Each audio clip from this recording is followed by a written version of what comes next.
Ismail yang masih bayi beserta ibundanya ditinggalkan di lembah Mekah yang tidak ada air, tidak ada pohon, tidak ada manusia, tidak ada pasar dan lain-lain. Ibunda Hajar mengejar suaminya sambil bertanya, "Wahai Ibrahim, kemana engkau akan pergi dan meninggalkan kami di lembah yang tandus ini, di lembah yang tidak ada manusia dan tidak ada apa-apa?" Nabi Ibrahim alaihissalam terdiam, tidak menoleh karena beratnya gejolak rasa di dada. Hingga akhirnya Hajar paham dan bertanya dengan cerdas, "Apakah yang engkau lakukan ini ya Ibrahim adalah perintah Allah subhanahu wa ta'ala?" Nabi Ibrahim menjawab, "Benar." Maka kemudian Hajar meyakini dan berkata, "Kalau begitu Allah tidak akan menelantarkan kami." Allahu Akbar, Allahu Akbar, Allahu Akbar. Allahu Akbar, Allahu Akbar, Allahu Akbar. Allahu Akbar, Allahu Akbar, Allahu Akbar.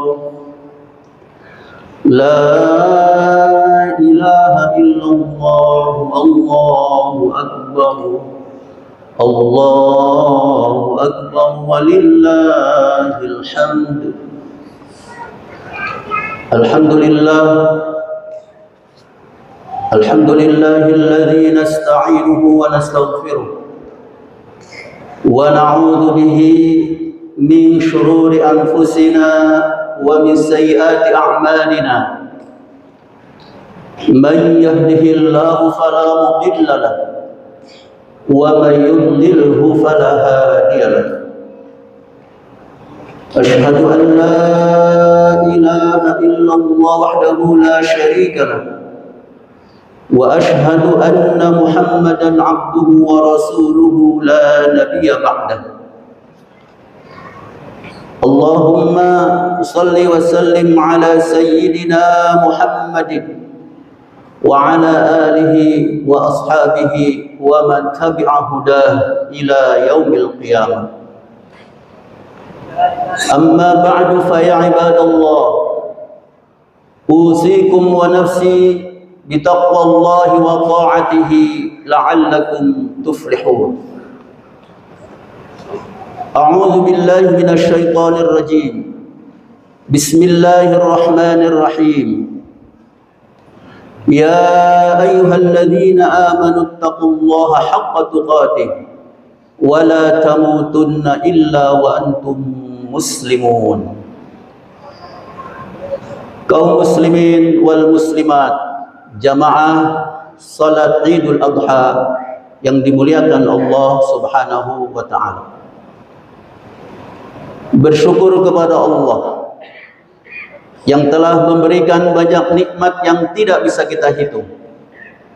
Di antaranya adalah nikmat iman dan Islam, nikmat sehat wal afiat, nikmat bisa melaksanakan salat Idul Adha tahun ini.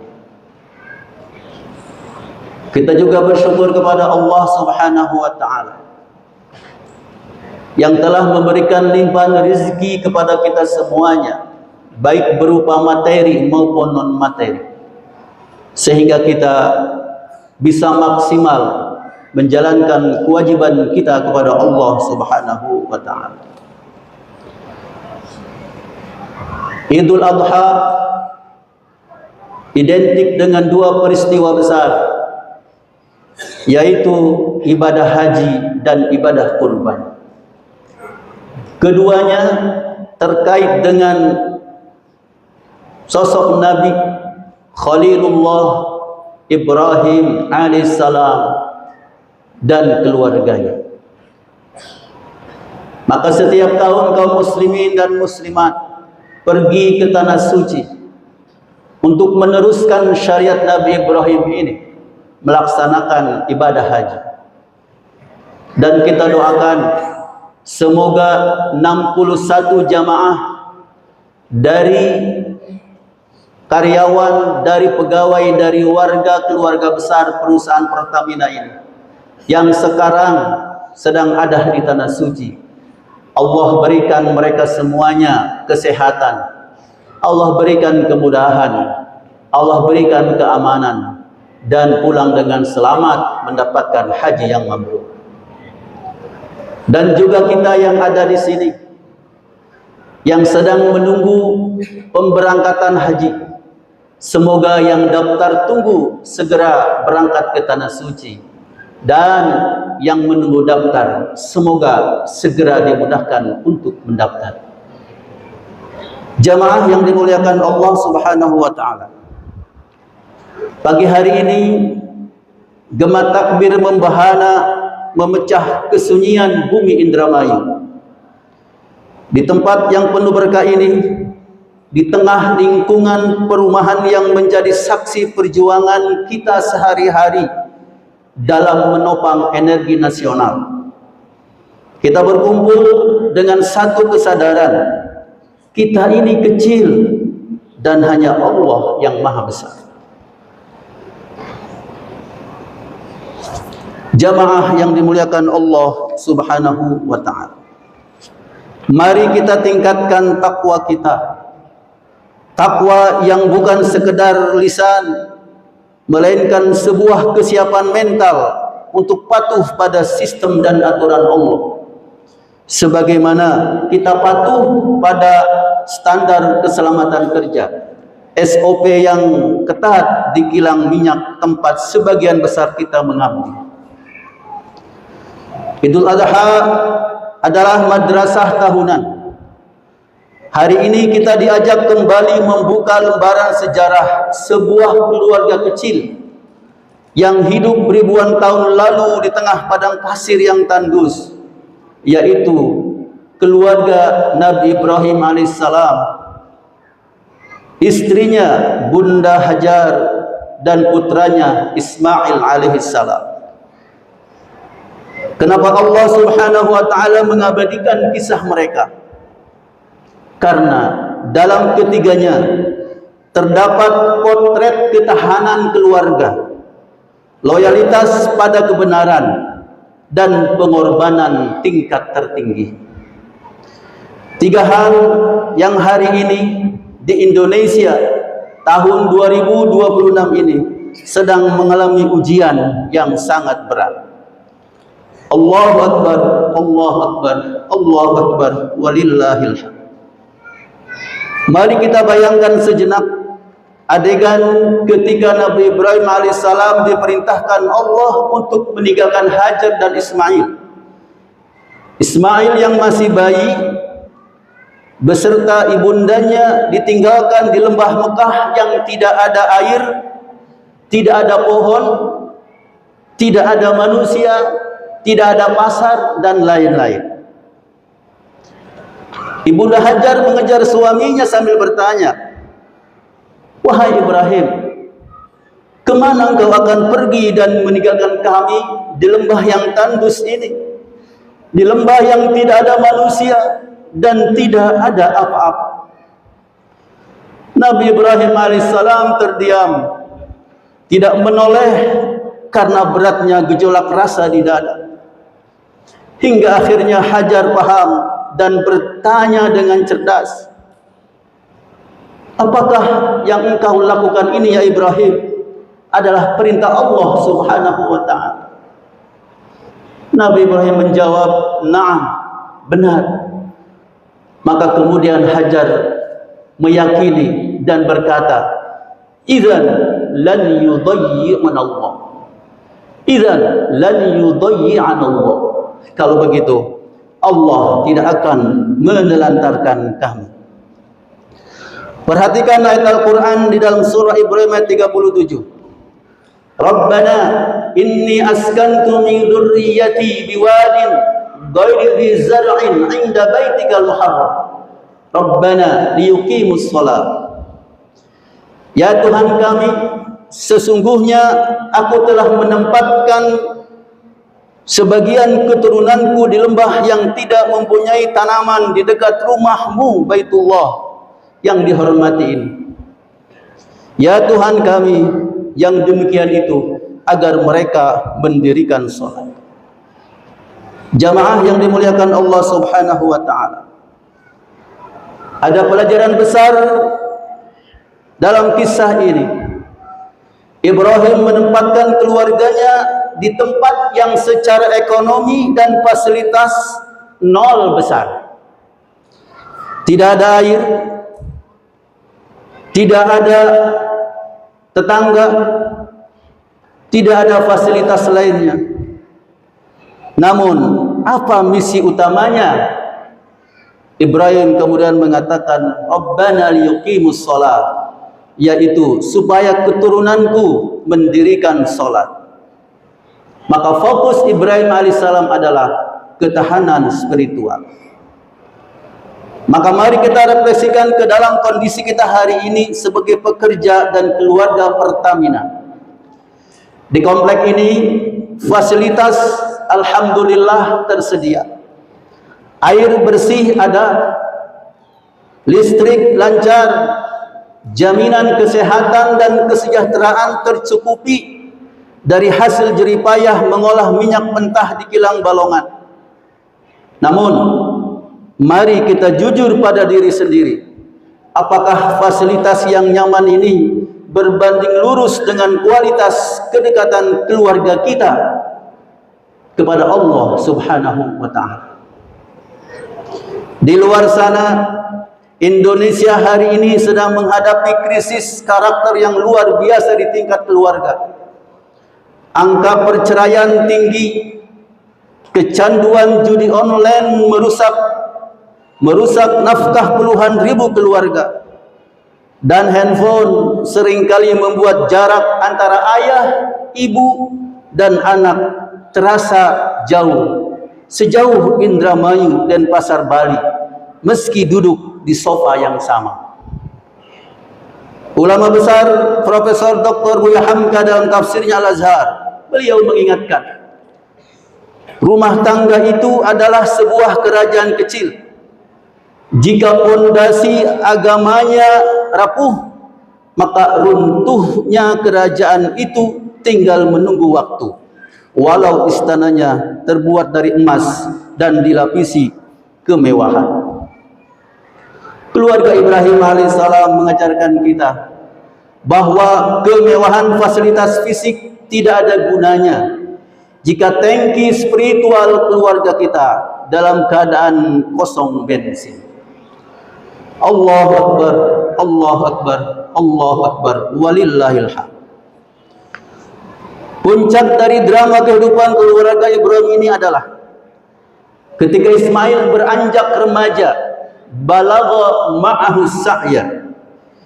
Di saat seorang ayah sedang sayang-sayangnya pada sang anak yang telah lama dinanti, datanglah perintah lewat mimpi untuk menyembelihnya.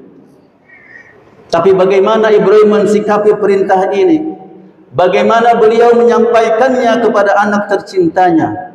Beliau tidak otoriter. Beliau mengajak diskusi anaknya. Dan inilah ilmu parenting tertinggi dalam Islam. Ibrahim mengatakan, Qala ya bunayya, inni ara fil manam anni azbahuka. Fanzur madza tara. Wahai anakku, aku bermimpi menyembelihmu tadi malam. Maka bagaimana pendapatmu tentang mimpi ini? Dan apa jawaban Ismail? Seorang remaja yang dididik dengan kesalehan ibunya dan doa ayahnya, menjawab tanpa ragu, Qala ya abati fa'al ma tu'mar, satajiduni insyaallahu minas sabirin. Wahai ayahku, lakukanlah apa yang diperintahkan kepadamu, insyaallah engkau akan mendapatiku termasuk orang-orang yang sabar. Jamaah salat Id yang dimuliakan Allah Subhanahu wa taala. Mengapa Ismail bisa sesiap itu? Karena dia tahu ayahnya tidak sedang mengejar syahwat duniawi, melainkan sedang patuh pada perintah Sang Pencipta. Bicara tentang kepatuhan dan pengorbanan, jamaah yang hadir di tanah Balongan ini tentu tidak akan pernah lupa. Kita hidup berdampingan dengan salah satu objek vital nasional terbesar. Kilang Balongan adalah penumpang energi utama bagi ibu kota Jakarta, Banten dan Jawa Barat. Kita tentu masih ingat peristiwa beberapa tahun lalu, 29 Maret 2021. Ketika tangki kilang mengalami insiden kebakaran hebat. Saat malam itu langit Indramayu memerah. Dentuman terdengar dan kecemasan melanda setiap sudut perumahan ini. Di saat warga harus mengungsi demi keselamatan, ada sebagian dari kita para operator, tim pemadam kebakaran, tim kesehatan, security dan lain-lain yang justru mereka tidak berlari menjauh. Mereka justru bergerak mendekati titik api, bertaruh nyawa untuk melokalisir keadaan agar dampak tidak meluas ke pemukiman warga. Itu adalah sebuah kisah nyata pengorbanan. Mengapa mereka mau melakukannya? Karena ada tanggung jawab, ada amanah untuk menjaga hajat hidup orang banyak di republik ini. Rasulullah SAW bersabda dalam salah satu hadis surat Imam Tabrani bahwa manusia yang paling dicintai Allah adalah anfa'hum linnas, adalah yang paling memberikan banyak manfaat bagi manusia yang lain. Jika untuk urusan duniawi dan tugas negara kita dituntut memiliki tingkat kepatuhan dan keamanan yang tinggi, maka urusan akhirat dan kepatuhan kepada Allah seharusnya jauh lebih tinggi lagi. Pengorbanan kita hari ini bukan lagi menyembelih hewan kurban, melainkan menyembelih ego kita, menyembelih sifat pikir kita, dan menyembelih ambisi-ambisi pribadi yang melanggar syariat. Bukan hanya sekedar mengalirkan darah hewan kurban, tapi kita harus menyembelih sifat-sifat negatif yang ada pada diri kita. Allahu Akbar, Allahu Akbar, Allahu Akbar, walillahil hamd. Ketika pisau Ibrahim sudah berada di leher Ismail, dan keduanya telah berserah diri secara total, falamma aslama wa tallahu lil jabin, Allah menggantinya dengan seekor domba yang besar, wa fadainahu bi dzibhin azim. Dari sinilah syariat kurban dimulai. Rasulullah SAW menegaskan pentingnya berkurban bagi mereka yang mampu. Rasulullah SAW bersabda, man kana lahu sa'atun falam yudahhi fala yaqrabanna musallana hadha. Barang siapa yang memiliki kelapangan rezeki namun tidak berkurban, maka janganlah ia mendekati tempat solat kami. Hadis riwayat Ahmad dan Ibnu Majah. Di Indonesia saat ini tantangan ekonomi masih terasa nyata di tengah masyarakat bawah. Di sekitar komplek kita ini, di desa-desa penyangga di sekitar Balongan, mungkin masih banyak tetangga kita yang jarang sekali menyantap daging karena keterbatasan ekonomi. Maka komplek Pertamina Balongan, alhamdulillah, tidak hanya menjadi menara gading yang eksklusif, yang gemerlap sendiri, tetapi sudah terbiasa memberikan bantuan, membuktikan simpati dan empati kepada warga sekitar. Daging kurban yang dibagikan adalah simbol bahwa kita peduli, kita berbagi, dan kita ingin tumbuh bersama masyarakat Indramayu. Seorang ulama tabi'in Imam Hasan al-Basri pernah berpesan, bukanlah dinamakan tetangga yang baik itu hanya sekedar tidak mengganggu tetangganya, melainkan sadar atas gangguan, melainkan sabar atas gangguan tetangganya, dan mau berbagi kebahagiaan rumahnya kepada mereka. Maka melalui momentum Idul Adha ini, mari kita terus alirkan energi kebaikan dari komplek ini ke lingkungan sekitar. Kita pastikan bahwa tidak ada satupun keluarga di sekitar kita yang hari ini dapurnya tidak mengepul karena tidak ada makanan. Dan Pertamina Balongan ini sudah membuktikan kepeduliannya untuk terus berbagi, membantu, membahagiakan masyarakat sekitar untuk sama-sama menikmati daging yang mungkin mereka jarang memakan. Allahu Akbar, Allahu Akbar, Allahu Akbar, walillahil hamd. Jamaah yang dimuliakan Allah Subhanahu wa taala, sebagai penutup khutbah pertama ini, mari kita bawa pulang 3 resolusi penting untuk keluarga kita di komplek Pertamina ini. Yang pertama, perkuat ketahanan spiritual keluarga. Jangan biarkan kesibukan operasional kilang atau kenyamanan fasilitas komplek membuat kita lupa mendidik anak istri kita untuk rajin sholat, untuk rajin puasa, untuk membaca Al-Quran dan ibadah-ibadah yang lain. Yang kedua, miliki semangat siap berkorban. Dedikasi kerja kita di Pertamina niatkan sebagai ibadah untuk menafkahi keluarga dan mengabdi pada bangsa. Ketiga, jaga hubungan baik dengan lingkungan. Jadikan momen kurban ini untuk mempererat solidaritas dengan warga sekitar komplek dan masyarakat Indramayu secara luas, sebagaimana yang sudah rutin dilakukan oleh Pertamina di sini. Semoga Allah Subhanahu wa taala menerima ibadah salat Id kita, menerima hewan kurban kita, dan senantiasa melindungi lingkungan kerja serta perumahan kita dari segala mara bahaya. Barakallahu li wa lakum fil Qur'anil azim wa naf'ani wa iyyakum bima fihi minal ayati wa dzikril hakim. Wa taqabbalallahu minna wa minkum tilawatahu fastaghfiruhu innahu wal ghafurur rahim.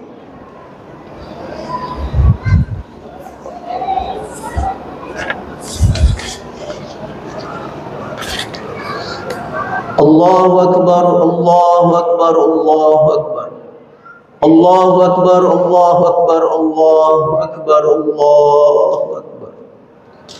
Allahu Akbar kabira walhamdulillahi katsira wa subhanallahi bukratan wa asila. La ilaha illallah wahdahu sadaqa wa'dahu wa nasara 'abdahu wa 'azza jundahu hazamal ahzaba. La ilaha illallah, Allahu Akbar, Allahu Akbar, walillahil hamd. Alhamdulillahilladzi anara qulubal mu'minin binuri kitabihil mubin wa ja'alahu shifaa'an wa rahmatan lima fi suduril mu'minin. Ashhadu an la ilaha illallah wahdahu la syarika lahu al-malikul haqqul mubin wa ashhadu anna Muhammadan 'abduhu wa rasuluhu khatamul anbiya'i wal mursalin. Allahumma salli wa sallim ala sayyidina Muhammadin wa ala alihi wa ashabihi wa man tabi'a hudah ila yaumiddin. Amma ba'du fa ya ibadallah, usikum wa nafsi bitaqwallahi wa ta'atihi la'allakum turhamun. Inna Allaha wa malaikatahu yusalluna 'alan nabi ya ayyuhalladzina amanu sallu 'alaihi wa sallimu taslima. Allahumma salli 'ala Muhammad wa 'ala ali Muhammad kama sallaita 'ala Ibrahim wa 'ala ali Ibrahim wa barik 'ala Muhammad wa 'ala ali Muhammad kama barakta 'ala Ibrahim wa 'ala ali Ibrahim fil 'alamin innaka Hamidum Majid. Allahumma ighfir lil mu'minina wal mu'minat wal muslimina wal muslimat al ahya'i minhum wal amwat innaka samiun qaribun mujibud da'awat ya qadiyal hajat. Rabbana ighfir lana dhunubana wa liwalidina warhamhum kama rabbawna shighara. Rabbana hab lana min azwajina wa dhurriyyatina qurrata a'yun waj'alna lil muttaqina imama. Rabbana hab lana minas salihin. Rabbana hab lana min ladunka dhurriyyatan thayyibah innaka sami'ud du'a. Rabbana ij'alna muqimi as-salah wa min dhurriyyatina Rabbana wa taqabbal du'aana. Allahumma ansuril Islam wal muslimin. Allahumma ansuril muslimina fi kulli makanin wa zaman. Allahumma ansuril muslimina fi Palestin. Allahumma ansurhum nasran aziza. Allahumma ij'al Indonesia baldatan aminatan mutmainnah. Allahumma ij'al Indonesia aminatan mutmainnah Allahumma ij'al Indonesia aminatan mutmainnah. Rabbana taqabbal minna innaka antas samiul alim wa tub 'alaina innaka antat tawwabur rahim. Rabbana atina fid dunya hasanah wa fil akhirati hasanah wa qina 'adzaban nar. Walhamdulillahi rabbil alamin. Taqabbalallahu minna wa minkum. Taqabbal ya karim. Wassalamu alaikum warahmatullahi wabarakatuh.